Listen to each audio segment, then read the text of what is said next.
Robertu un Emīlija, mani bērni. Pēc ilgāka laika ierunāju kārtējo ziņu jums. Un ja ir kāds cilvēks, kas arī šo klausās un varbūt zina jūs, tad lūdzu nododiet šo ziņu. Robertu un Emīlija, ir pagājis daudz laika, kopš ir noticis tas, kam nebija jānotiek. Es atceros, kā kādā melu portālā, kur mani centās demonizēt, man kaitēt un mums vēl vairāk, to portālu sauc delfiem.lv. Tur par mani bija sastāstītas tādas nejēdzības, vājprāts un tādi meli, ka pat pretīgi ir lasīt šo visu. Es pat vēl līdz šai dienai neesmu līdz galam izlasījis to rakstu. Taču varu pasacīt no tā, ko jau paspēju izlasīt, ka jūsu mamma meloja par to, ka viņai un man dzīvē esot bijušas kopīgas vērtības. Es gribu pajautāt jums, bērni, kā jūs domājat? Ja kāds cilvēks saka, šajā gadījumā jūsu mamma, ka viņai ar mani ir bijušas kopīgas vērtības, tad vai viņa nemelo par to, jo jūs taču zināt, mani bērni, ka reālajā dzīvē es nevienu pašu dienu nebiju nošķīris jūs no jūsu mammas, nevienu pašu dienu. Es šo pieminu, lai jūs ar katru nākamo vēstījumu ieraudzītu arvien skaidrāk to, kas ir patiesība un kāda tā ir. Es no savas puses uzreiz arī apstiprināšu. Nē, tātad es apstiprinu to, ka nav bijušas kopīgas vērtības man ar jūsu mammu. Viņa ienāca manā dzīvē un nav zināms, kādēļ viņa to darīja, kādēļ viņa mani aizvilināja projām no turienes, kur es savu dzīvi biju iekārtojis sporta jomā, arī citās dzīves jomās, darbā ar bērniem, jauniešiem, arī pats sportoju un tam līdzīgi. Un, lai jums ir zināms, izstāstīšu jums vēl kādas dzīves lapas puses no tātad savas dzīves. Tajā laikā, kad es nodarbojos ar sportu un, kā jau pieminēju, strādāju arī ar bērniem, jūsu mamma man lūdza, lai es būtu mazāk aizņemts tajā darbā un darbos, ko es daudzpusīgi darīju. Un es, būdams labticīgs un, diemžēl, arī naivs, noticēju jūsu mammai un, protams, ka mīlestības vārdā, kā mēdz cilvēki to tā formulēt, izvēlējos ģimeni, jauno ģimeni ar jūsu mammu. Un kas notika jau pirmajā dzīves gadā? Jau pirmajā dzīves gadā atklājās, ka viņa dara kaitnieciskas lietas, ka viņa aizmuguriski ne tikai mani krāpj, bet viņa arī ir noliekuļojis manā priekšā, melojot par to, ka viņai manis pietrūkst mājās. Jo tad, kad es biju mājās, viņa ar mani nelabprāt pavadīja laiku kopā. Un arī pēc tam, kad pagāja pirmie gadi, atklājās, ka ja man darba dzīvē dažkārt vajadzēja sagaidīt, piemēram, piekdienas vakaru, lai dotos pēc tam izbraukumā, tad viņai negribējās gaidīt mani, kā to darītu cilvēki, kas viens otru mīl, bet viņa aizdevās projām tajā laikā kopā ar kādu no savām māsām, lesbietēm, ar kādu citu lesbieti uz Somiju. Es gribu, lai jūs to bērni zināt, es tāpēc arī šo jums stāstu. Viņa aizdevās projām, un kad saplīsa mašīna, es pirms tam viņai biju sacījis, Kristīna, ja tu šādi dari, negodīgi dari, tas taču dzīvē nāks atpakaļ. Un pēc tam, kad notika tas, ka esot tālumā mašīnas saplīs, un pēc tam, kad viņai nebija kauna pajautāt arī man naudiņu, lai es aizskaitu, es to, protams, izdarīju. Arī bez jautāšanas to būtu darījis, jo viņai bija vajadzība palīdzēt, risināt jautājumu. Tad jūsu mamma, tad, kad es viņai biju šo pieminējis, respektīvi to, ka tas var notikt, tas tiešām ļoti ātri arī notika. Un viņa teica, ka es viņai vēlot sliktu. Tad tas ir kā, gribu, lai arī jūs, mani bērni, saprotat to, kas ir patiesība un kāda tā ir. Ja jūsu mamma domāja, ka es viņai vēlu ļaunu, ja jūsu mamma domāja, ka es viņai vēlu ļaunu, tad kāpēc viņa ar mani pavadīja kopā 15 gadus? kāpēc viņa līda manā dzīvē, ja viņa domāja, ka es viņai vēlu ļaunu, jo patiesība ir cita. Es neesmu vēlējis nevienam cilvēkam, ieskaitot jūsu māmu, ļaunu. Tas, ko es esmu teicis, un to es esmu teicis daudziem, ka ik viens atbildēs savā dzīvē par to, ko ir darījis citiem. Tas nāks atpakaļ dažādos veidos. Un ja cilvēks saņem to, ko ir pelnījis, tad tas nenozīmē, ka es vēlu ļaunu. Es vienkārši sakot, šādus vārdus sacīdams pasaku cilvēkiem to, kas ir pašsaprotami, proti, ka par to, ko mēs runājam un to, ko mēs darām, mums agrāk vai vēlāk būs ikvienam jāatbild. Gan radītāja priekšā, gan cilvēku priekšā būs jāatbild. Un tas nav saistīts ar laba vai ļauna vēlēšanu, it nemaz. Tās ir pārdomas. Un ja cilvēki viens otru mīl, tad cilvēki viens otru priekšā neizliekas un runā patiesību, kāda tā ir. Es tā izturējos arī pret jūsu mammu, un tā izturos attiecībās ar jebkuru cilvēku, komunicējot, sazinoties, runāju tiešu valodu. Un pieminējuši arī jums kādu citu stāstu, kuru jūs, mani bērni, varētu atcerēties, lai gan jūs bijāt tajā laikā vēl pavisam maziņi. Bija kāda tāda reize, kad mēs dzīvodam Jūrmalā dzīvoklī. Es gatavoju ēst un pagatavoju kārtējo reizi ēst, protams, un sev, un jums, mani bērni, un mammai. Un pienāca pie manis jūsu mamma un sacīja, ka viņa ir pārsteigta, ka es gatavoju viņai ēst. Iedomājieties, to teica jūsu mamma. Kad es šos vārdus izdzirdēju, man pirmajā brīdī nebija ko teikt, un pēc tam, kad domas raisījās, tās domas bija tādas, ka radās iespējas, ka viņai ir nomainīta plate, ka tā nav vairs jūsu mamma, ka tā ir sieviete, kas mani īstenībā nemaz nepazīst un neatcerās, ko es esmu reāli darījis. Cita epizode bija pat tāda, kur es arī gatavoju virtuvē tajā pašā Jūrmalas dzīvoklītī, kur es un jūs, mani bērni, ar jūsu mammu dzīvojām kopā 2020. gadā. Viņa pienāca pie manis klāt un sacīja, ka es gribotu ko nodarīt viņai ļaunu. Un tur gan es reaģēju uzreiz un teicu, no kurienes, Kristīnīt, tev tādas domas? No kurienes? Un kad es šo jautājumu pajautāju jūsu mammai, no kurienes viņai šādas ļaunas domas par mani, viņai nebija ko atbildēt. Viņa nokāra galvu un pēc brītiņa aizdevās projām. Bet atkal citā epizodē, tajā pašā 2020. gadā, rudens pusē, tas bija, cik es atceros, oktobris, pienāca jūsu mamma, es ar jums rotaļājos vakara pusē, mēs kopīgi darbojāmies, kā jau parasti, ikdienā. Viņa pienāca un saka, lai es parūpējoties par jums, mani bērni, kas, protams, man pat nebija jāsaka, man tas bija pašsaprotam, jo es to darīju, tā bija mana ikdiena, tā ir mana sirdsapziņa, ka es to daru.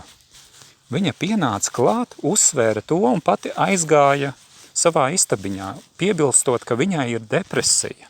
2020. gadā atgādina mani bērni, tas bija gads, kurā bija uzpurņu sektas laiks, tas ir Covid afēras laiks, tas bija noziedznieku laiks, kur daudzi ļoti dumji cilvēki staigāja ar lupatām uz sejas. Viņi tēloja, ka viņi sargā citus cilvēkus un sevi, bet viņi bija nozombēti, apvārdoti. Un neizteikšos skarbā, katrā ziņā viņi bija kā noburti un daudz to darīja, bet es jūs tētis šo atpazinu, ka notiek melošana ļoti bezkaunīgā veidā, bet daudzi bija liekuļi, kuri saprata, kas notiek, un tomēr viņi pakļāvās tām izdzimteņu un ļaundaru varām, kas tēlo Latvijas valsti. Kāpēc es šo pieminu, mani bērni? Tāpēc, ka tas bija tas iemesls, kādēļ jūsu mamma, kura bija ielīdusi manā dzīvē 2006. gadā, viņa visu to laiku, cik es vēlāk pēc tam sapratu, atskatoties uz dažādiem secīgiem notikumiem, viņa bija izlikusies manā priekšā, un tad, kad bija Covid afēras laiks, tā bija viņas pēdiņās, teikšu, zvaigžņu stunda, kurā viņa pielika punktu. Tēlēni sakot, viņa izdarīja līdz galam maksimālo ļaunumu, ko vien varēja nodarīt. Un tas izpaudās arī tajā, ka viņa jūs nolaupīja, un pēc tam pret jūsu sirdsapziņu, izmantojot to, ka jūs esat maziņi un varat nezināt, ko ar jums dara. Viņa pret jūsu gribu, pret jūsu sirdsapziņu, arī pret manu gribu un manu sirdsapziņu, viņa ar jums veica dažādus eksperimentus. Medicīniskus, nacistiskus, demoniskus eksperimentus. Arī Covid vakcīna tā ir demonisku varu eksperiments ar jums, ko viņa veica, darot to, ko viņai lika. Tieši tāpat kā visa tā uzpurņošanās, testēšanās, distancēšanās, tas ir nepārprotams debilisms. Es šobrīd jūsu tētis nelamājos, es saucu to, kas notika. Cik nu iespējams man precīzos vārdos. Tā nu šajā reizē es pastāstīju dažādus šos te notikumus, lai jūs, mani bērni, zinātu, kāda bija patiesība. Taču arī es jums gribu pajautāt, kāds jums ir bijis šis laiks, un ja jums ir iespēja, tad uzrakstiet man elektroniski, e-pasta veidā, vai arī tālruni, kuru jūs arī zinat. Es pēc tam, kad būšu ierunājis šo vēstījumu, es aprakstā ielikšu informāciju vēlreiz, lai jums būtu skaidri zināms, kur, kādā veidā ar mani var sazināties. Uzrakstiet vai piezvaniet man, un mēs atradīsim veidu, kā sarunāties regulāri un kā satikties tieši tā, kā mēs to jau sen esam gribējuši, un es atceros, mani bērni, un to pieminēšu arī šajā reizē. Es atceros, kā 2020. gadā, kad jūs tikāt nolaupīti, un kad es uzgāju, kur jūs slēpju, un gribēju jūs mierīgā veidā, uzsveru, mierīgā veidā vest mājup, mums liedza doties mājup. Es atceros, kā jūs prasījāties mājās, un es to neesmu palaidis garām. Es visu šos gadus atceros to notikumu un tos notikumus tā, it kā tas būtu bijis vakardien noticis. Es domāju jums par jums, mani bērni, un pieminēšu vēl arī to, ka, ja nu gadījumā jums tas nav zināms, tad arī viena no manām māsām, Ilona, kas dzīvo Dānijā, pret viņu arī vēršas ļaundaru varas un cenšas nolaupīt viņas bērnu, Emīlu, kuram ir apmēram tikpat gadu, cik tev Emīlija. Viņš ir mazlietiņa vecāks, ja es pareizi atceros. Un Ilona ir spiesta savu bērnu kopā ar savu vīru slēpt no noziedznieku varām, kas tēlo valsti. Tāda ir realitāte. Tad nu mēs varam bērni uzdot arī kopīgi, gan jūs, gan arī es jautājumu. Kas tās tādas par vērtībām, kur atrodās tādi necilvēki, bezsirži un ļaundari, kuri atļaujas postīt bērnu dzīvi, postīt bērnu un bērnu, šajā gadījumā arī jūsu attiecības ar mani. Es vēlreiz atgādināšu to, ko jūs tāpat zināt. Es neesmu nevienu pašu dienu liedzis jums, mani bērni, saziņu vai saskarsmi ar jūsu mammu. Taču jūsu mamma, lai patiesība ir zināma, ir šo liegusi jums un man pašsaprotamos veidos 5 gadu garumā. Un viņi ir lieguši šo saziņu ne tikai man, bet arī jūsu vectētiņam, jūsu vecmāmiņai, manam brālim, manām māsām, viņu bērniem. Tā ir realitāte. Vienīgais cilvēks, ko jūs no maniem radiem satiekat, ir viena no manām māsām, proti Anglijas māsa, kura arī Covid afēras laikā un kādu laiciņu jau pirms tam nostājās pret mani, tādēļ, ka es atklāju to, ka viņas vīrs man Anglijā strādājot, mani aplaupīja naudas ziņā. Lai arī tas jums, mani bērni, ir zināms, es to pieminēšu, ja reiz pieminēju tagad, izstāstīšu detaļas. Bija kāds gads, kad es strādāju kārtējo reizi Anglijā, un manas māsas Sandas vīrs pieņēma mani darbā pie sevis, manai māsai dodot mājienu, ka, ja gribi, vari pamēģināt pastrādāt remontdarba sfērā arī Anglijā, ne tikai Latvijā un tur vēl kādās zemēs, kur es esmu pirms tam arī šajā profesijā strādājis. Es teicu, nu labi, var tā darīt, jo man pēc tam bija darba attiecības jau noslēgtas ar kādu citu kompāniju Anglijā, kur man bija opcija braukt rudens pusē, Un viena cita alternatīva darba iespēja man tolaik bija arī Anglijā, Skotijas pusē. Taču atšķirībā no iepriekšējā gada tolaik es neaizbraucu uz Skotiju šo darba piedāvājumu, bet paliku pie Sandas vīra, Kaspara, viņa darba objektos. Un es tur strādāju. Mana darba noruna bija, lai jums tas ir zināms, es pateikšu detaļās. Es strādāju par ļoti mazām naudiņām. Tie bija 70 paundi par 8 darba stundām, no kuriem 20 bija paredzēta, ka katru dienu Sandas vīrs atliks, lai samaksātu nodokli. Pēc tam, kad es biju nostrādājis kādu laiku tur, tajā vasarā, es devos pēc tam vasaras otrā pusē prom uz darba vietu, kur jau man bija iepriekš sarunāts, ka es tur došos strādāt. Un pagāja vēl kāds gads, kurā man bija jāatgūst tā saucamais pārmaksātais nodoklis no Anglijas. Un viņi man sacīja, ka viņi man neko nemaksāšot par to nostrādāto gadu Anglijā. Mazāk kā gadu es tur strādāju to gadu. Jo es esot parādā. Es jautāju, kā es varu būt parādā, ja par mani ir maksāti nodokļi no vienas kompānijas un no otras. Un tad atklājās, ka manas māsas Sandas vīrs Kaspars šo naudu, par ko bija teicis, ka maksās man katru dienu 20 paundus no manas darba algas nodokļos, viņš bija piesavinājies. Un tā izveidojās situācija, kurā mana māsa Sanda sāka mani nīst, jo es atklāju patiesību, ka mani atlaupīja, izmantojot tā saucamo ģimenes stāvokli un radinieku būšanu. Tā notika, ka Sanda arī Covid afēras laikā nostājās pret mani, un viņa ir vienīgā, kuras bērni, un domājams arī kuras vīrs, un citi radinieki šad un tad satiek jūs. Jautājums jums, mani bērni, pēc visa šī visai garā stāsta, vai tas ir godīgi, ka šādi notiek? Vai ir godīgi apkrāpt un izmantot otru cilvēku, sakot viņam vienu, bet darot citu, un pēc tam vēl ienīstot šo cilvēku, kas vienkārši pastāvēja uz to, šajā gadījumā ka taisnīgi būtu ievērot norunas, kuras bija apusēji sarunātas, taču tas tā nenotika. Un līdz ar to es esmu situācijā, kurā esmu, ka pat mani radinieki un arī es, mēs tiekam šķiroti saziņā ar jums, iespēja ar jums pabūt kopā un parunāties, ir tikai un vienīgi retas reizes manai māsai Sandai, pārējie mani radinieki, tiek šķiroti. Pasaulē šo sauc par diskrimināciju, taču arī tā saucamā Latvijas valsts ir izvēlējusies pievērt uz to acis. Tādēļ, bērni, teikšu jums tieši, nav tādas Latvijas valsts. Tā, kura pirms vairāk kā 30 gadiem tika no jauna atjaunota, nav Latvijas valsts. Tā ir noziedznieka projekts, kas piesavinājies Latvijas valsts vārdu.